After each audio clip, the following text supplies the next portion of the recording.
Good evening from New York. I am Selwyn Collins, your host of CWS As It Is. For those of you who are joining us for the first time, CWS, you may be familiar with CWS Journeys, which comes on Tuesdays and Wednesdays. Late last year, I decided to start another program because I believe that there was something missing in our diaspora.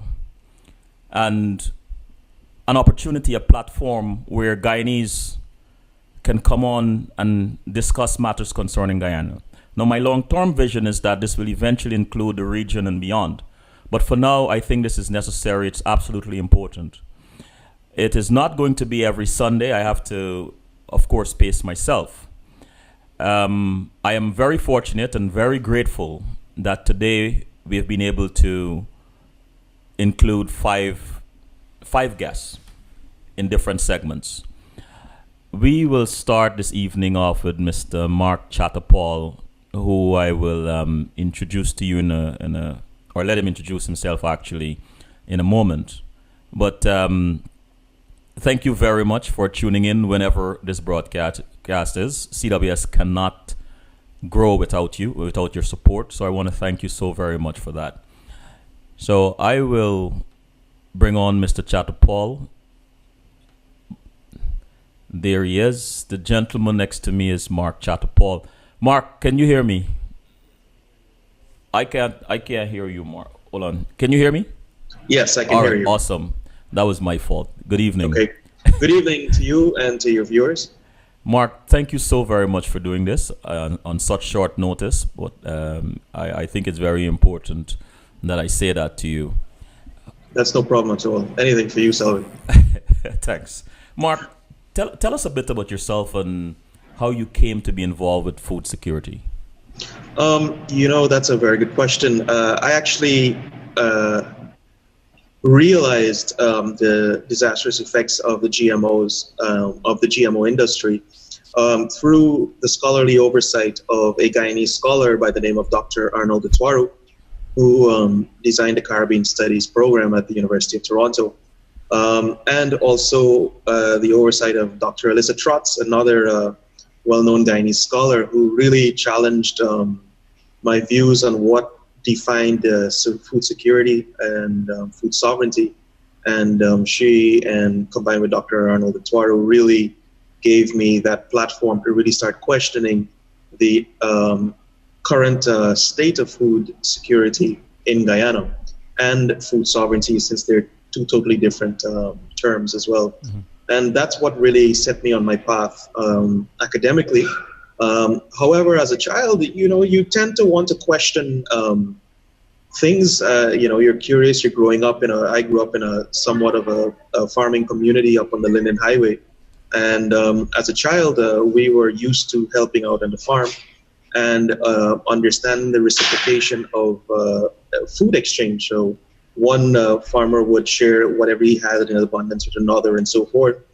And as I started to reflect as a child growing into my teenage years, it was very interesting that kind of practice was quickly eroding to the point where, as it stands right now, there's perhaps maybe one or two families out of this community that is now that is still farming. The rest are now either caught up exclusively in the extractive industry or in some kind of service work in the inner city of Georgetown. Mm-hmm. And you're here to tell us a little bit about food justice. What is food justice actually? Well, for me, my definition of it looks into the importance of giving rights to farmers, especially let's bring it all the way into Guyana. I think farmers are not given credit for the essential work that they provide. I think that there should be much more emphasis placed in the political structure, even with the upcoming elections. I know I'm kind of jumping a little bit here. In terms of talking about farmers' rights, tariffs to protect farmers who are now facing, serious competition with foreign foods invading their local markets. And those things, this is quite a broad topic, but ultimately looking into protecting small-scale farmers, indigenous farmers, from the onslaughts of foreign companies, foreign foods permeating spaces where it can be produced locally and so forth. You said earlier in your academic career, people like Dr. Trotz challenged you. Why didn't that discourage you on your path? Well, it is, Professor Alyssa Trotz. Whenever she decides to talk about a particular topic, she is very, very good at positioning a very persuasive argument. But what really struck me is the fact that she actually had me starting to reflect about the state of food security in Guyana. I mean, this is the point where I actually had to be in a Canadian space to be exposed to Guyanese scholarly work relating to Guyana, which is a totally different topic about pedagogy. But, she had me reading stuff by L.F. Burnham, Walter Rodney. You talk about the works of Sidney Mintz, and the list goes on and on. Maurice Bishop's movement in terms of food. And when you start reading the works of fellow Caribbeanists, it's quite uplifting. It's very refreshing to see that these topics are not only being mentioned in North American spaces. This is something that is actually being mentioned in the Caribbean, and that's ultimately what really put me on that pathway into this research stream. I want to digress a little bit. When I was growing up, actually, during a period of tremendous national pride and patriotism, there was this talk of Guyana being the food basket or the bread basket of the Caribbean. Right. From your research, from your understanding of food and so on, do you think that is still possible? That's a very good question. During the time when Guyana was considered the food basket of the Caribbean, what really bolstered that statement was the fact that Guyana was producing so much local foods to the point where we had massive surpluses, which was easy to be able to transport into heavily urbanized communities. So, for example, I'm just reciting a sort of electioneering campaign kind of slogan by the late Chetty Jagan, who talked about the fact that there was so much milk that was being produced locally that they were able to move that kind of move milk into the inner cities of Georgetown. But even going before that, even the works of Lyndon Forbes Burnham, in terms of growing local and eating local, even though there was a massive amount of stereotyping that was attached to that policy, needless to say, it was that policy that actually framed Guyana as the food basket of the Caribbean. Mm-hmm. Now, let's bring it up into contemporary context. First of all, we need to really hash out a solid 10-year plan to really reassert Guyana as the bread basket of the Caribbean, and also redefine what is a food-producing state. For example, if Guyana is really producing large amounts of rice and sugar, that does not necessarily mean it's producing a variety of foods. It's only producing one large commodity that is being used to trade. And so there must be a redefinition of what it will take to make Guyana food secure. There still exists a very strong local market, but what mechanisms are being put into place to protect that market, to make those foods wholesome for local consumers, to encourage local consumers to buy them, and to protect small, grocery store, not even grocery stores, stall vendors and so on, from the onslaughts of even the local, I was going to use the phrase municipal, but the local political strata in the inner city of Georgetown, which removes vendors from where they're selling and these kind of things, and trying to cloud them up into a particular space to sell, and increases prices on them and so forth. So ultimately it's a very broad topic to sort of give you a finite answer. Mm. I think what needs to be done is to really reassess the food production levels of Guyana. It's very hard to garner data on, the amount of let's use baigan or balanji or eggplant in the anglicized pronunciation of it.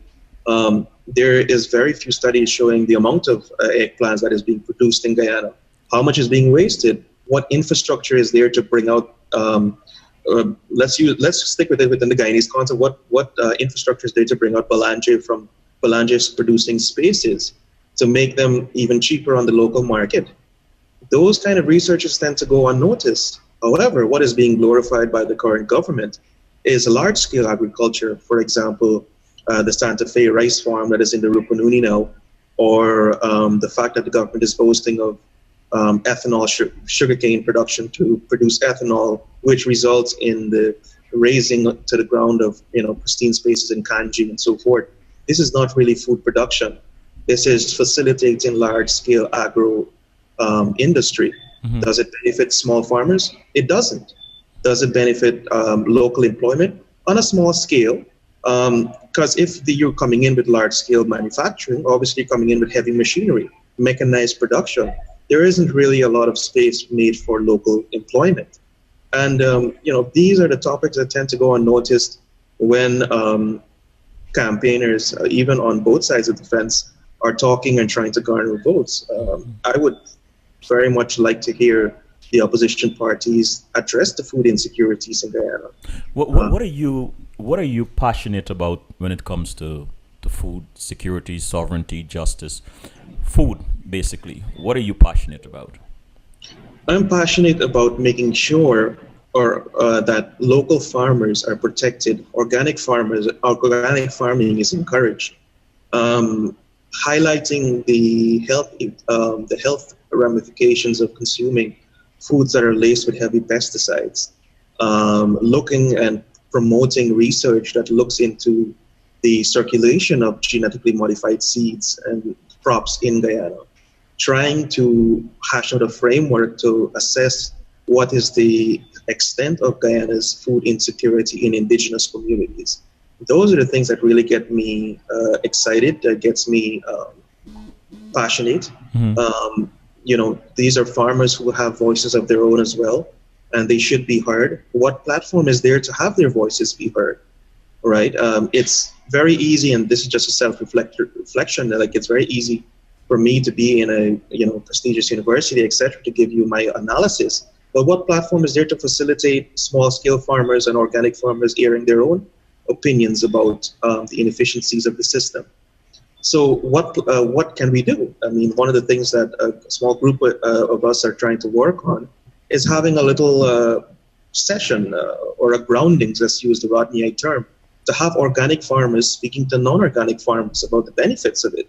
So to remove us and that power dynamic from that, and have Guyanese farmers speaking to Guyanese farmers who are in the industry for a long period of time. That is the kind of facilitation and the kind of groundings that I would love to be a part of and that I'm trying to work towards. And ultimately, I hope that it actually creates a level of change, not necessarily on a larger scale, but in the backyard garden. That's where most people garner their food in the inner city of Georgetown. Mm-hmm. Mark, I know we just have a short space of time, but I'm just curious about this aspect of you. You could have gotten into any kind of industry, any kind of career, but you chose one which requires that you spend a lot of time among ordinary folks in marketplaces, in the whether it's in the hinterlands, the bush, the area, because you travel a lot. We'll talk about Ghana in a second. What was the lure? What was the draw for you? Why this area? Why not? First of all, I grew up on the Linden Highway in a small little community that was made up of small farmers and so forth. So, I mean, yes, I am studying in a different space now, but my memories are strongly connected to farming communities and to indigenous peoples growing and fishing and earning their livelihoods based off the sustenance of the land, on their sustenance of the land. And that is something that you can't sort of just basically close a blind eye to unless you want to thoroughly erode your consciousness. But I believe that, there's a lot of privilege attached to being a diaspora member, and I have to admit to that. But at the same time, what networks, what ways in which I can facilitate resurgence in small-scale farming in Guyana is something that I'm ultimately dedicated to, regardless of the political milieu in the space. growing food doesn't have politics should not be affecting the way in which people grow food. However, it does.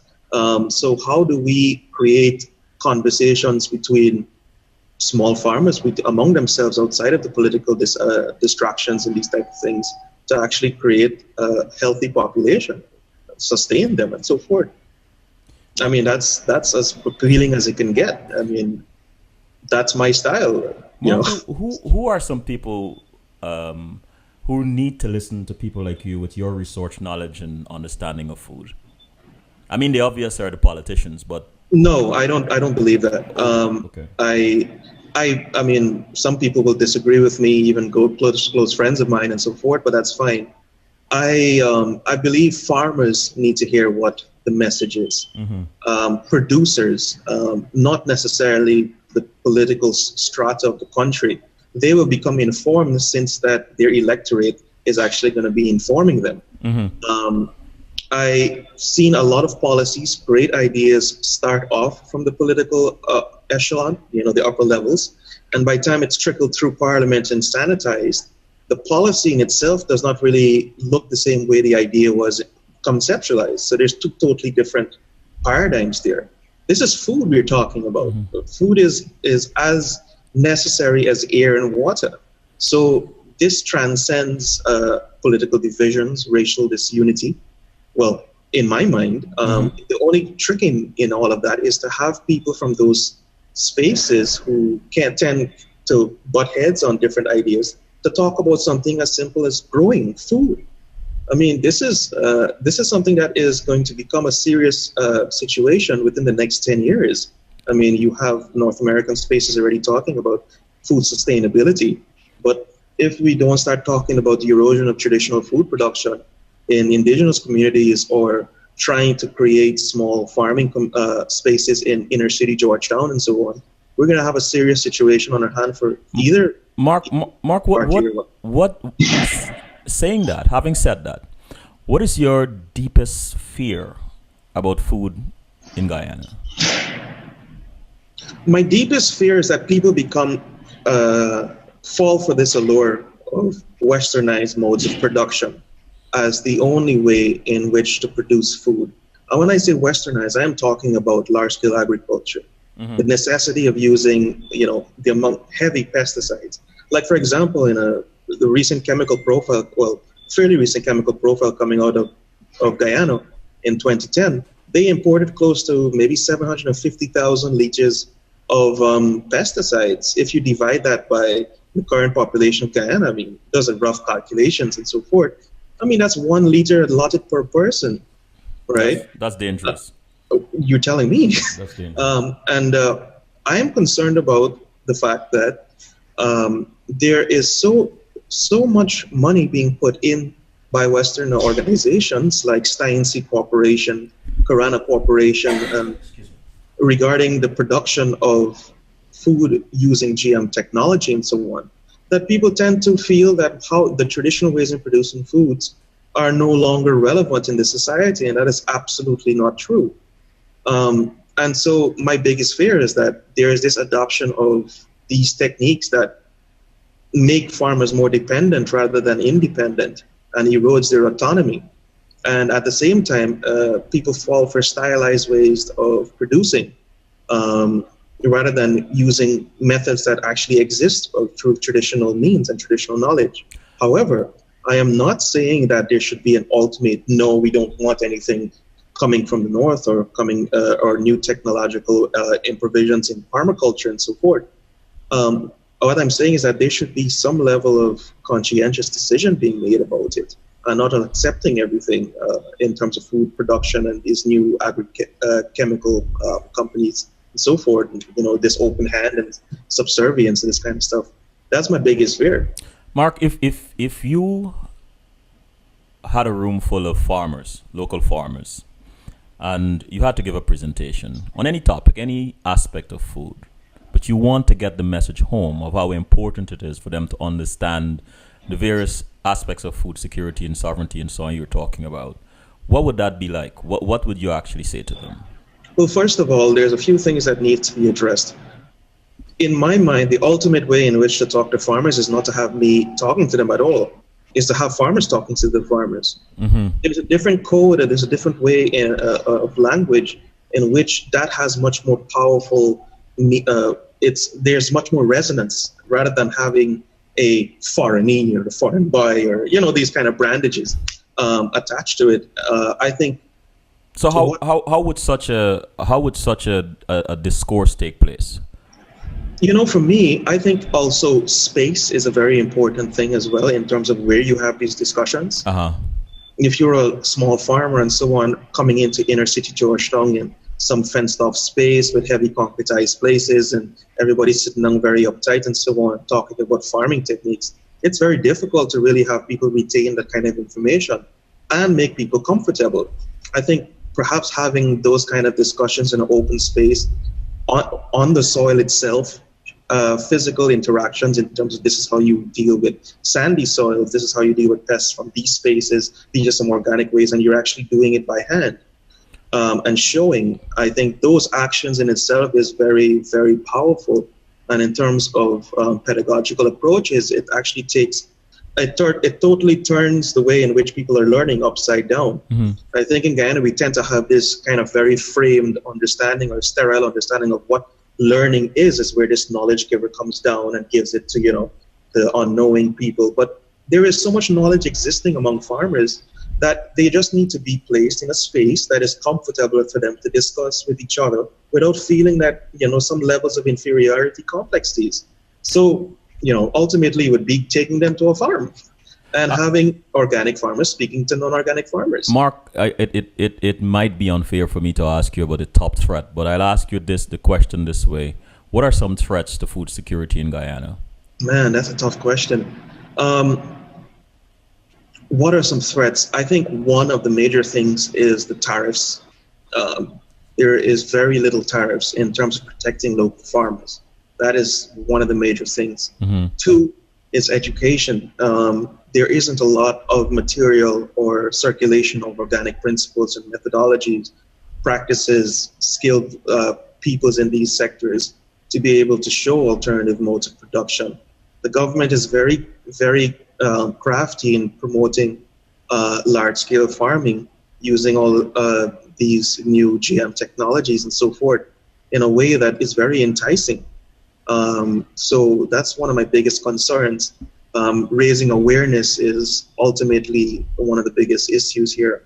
And, when we have reasonings in various spaces, people are aware of this issue. They feel it, they know it. It's just raising that awareness. And as you know, circulating information of this nature tends to be a bit of a problem, especially in terms of the media, so forth. So we have to come up with very interesting and, interesting ways in raising this issue. Mark, what is your mission? How would you define your mission? My mission ultimately is to disseminate this information as far as wide as possible within the Guyanese space, within Guyana and its diaspora. The diaspora plays a very crucial role in this issue. One, because remittances from the diaspora alone is what in some ways keep Guyana going. So there's a lot of influence there. Does the diaspora know about the issues regarding GMOs and pesticide food consumption and the health implications of that? Are they concerned about it? And ultimately, I feel that there needs to be a huge push within Guyana to create a real food secure space. I mean, if you look at the rising levels of violence and so on from unemployment and so forth, you're facing a serious situation within the next 10 years, and I keep saying 10 years, regarding food security. If urban spaces in Georgetown are not able to be, or peoples within those spaces are not able to access farming lands, it's going to be a very difficult time for them to be able to source additional food, which makes them more cash dependent. If you look at a space like what the government is trying to do in Tiger Bay, for example, where you have pro-PPP businessmen are being granted lands in Tiger Bay, which is considered a space and a village of its own, encroaching in their space and encroaching on their lands, and them still are now being unable to even produce whatever little they were able to do before. How does that spell out within the next 10-year cycle? what methodologies and what practices can be implemented to create, small little gardens in that space. What frameworks are here to finance these kind of things? Those are the ultimate questions for me. And that's the kind of conversation I am really interested in being around. How does a space like Albice Town become somewhat food sufficient, right? How do we get Buxtonians to teach people in Albice Town about this? So you're not bringing in some foreigner or somebody who's an quote unquote expert on all matters regarding food. No, you're having Guyanese people in the struggle talking to Guyanese people about food production.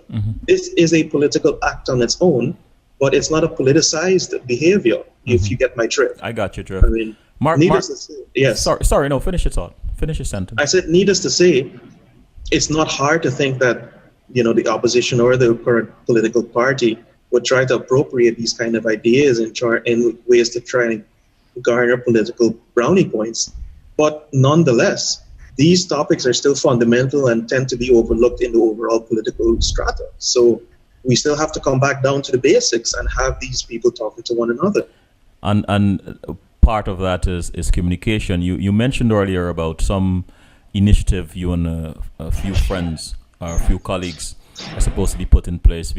I would love you to take the next 2 minutes or so to just give us a little glimpse of that. Okay. But do you believe that this organization, association, this group that you're forming might be able to impart that, deliver that kind of message to whichever party is in government is in power? First of all, I really, that's a good question. Thank you, Selwyn. First of all, I think that there needs to be a restructuring of one group being responsible for one thing. I think there needs to be a multiple approach to food security issues, organic farming, anti-GMO movements in Guyana. This is just one of maybe many groups that are actually existing or people who are interested in this. If you look at, say, the Rastafari, for example, the premise of it is an organic, principle. So it's not like this is something absolutely new and whatnot. But going into it, it's called the THIS, the Haredi Initiative for Sustainability. And it's comprised of folks who are involved in advocacy work in a variety of fields. What is interesting, though, is that what sort of unifies people around a certain particular point, even though they're advocating for so many other things which are necessary, is food. I mean, it forms a platform for an advocacy movement that tends to sort of go unnoticed in ways. I mean, yes, there's a lot of groups that tend to come together regarding, anti-PPP movements and so on, and that's absolutely necessary. But what other topics are people able to come together to talk about? And food actually provides that platform. So the THIS idea is still in its conceptual stage. There's some great initiatives being hashed out. I mean, we're looking into having a little conference in an open air space where farmers are able to speak to one another and so on, and have those kind of things being done outside of a politicized environment and so forth. So hopefully that answers your question. Yes, Mark. Well, I hope that once you get it formalized, you'll one day come back and share with us. Well, I would love to, and it'd be better to have some of the members themselves speak to themselves as well. So fine, we have the technology to do it. That's yes, not a problem. Definitely. Mark, you visited Ghana before on research and so on. What did you learn there? Or what is it about Ghana that reminded you about Ghana? And I mean, in the context of food and food farming, what reminded you about Guyana?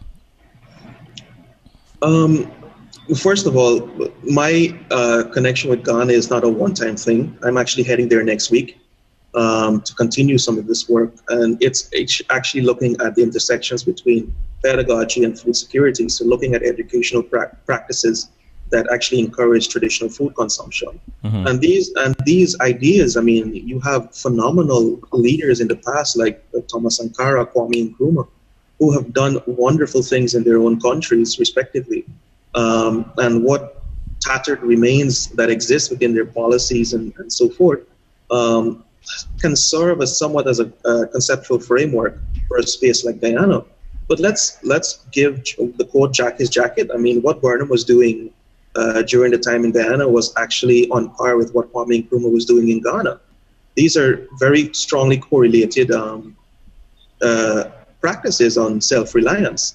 So what I am trying to do is actually continue looking at those conversations, looking at ways in which we can create very interesting ways to educate young people about food and about the importance of traditional foods. One of the things I was able to work on was redesigning the food alphabet, incorporating traditional foods. This was in Ghana with the University of Education there. That would be a very interesting first step in, say, the nursery school system in Guyana. Would the Ministry of Ministry of Education even consider it?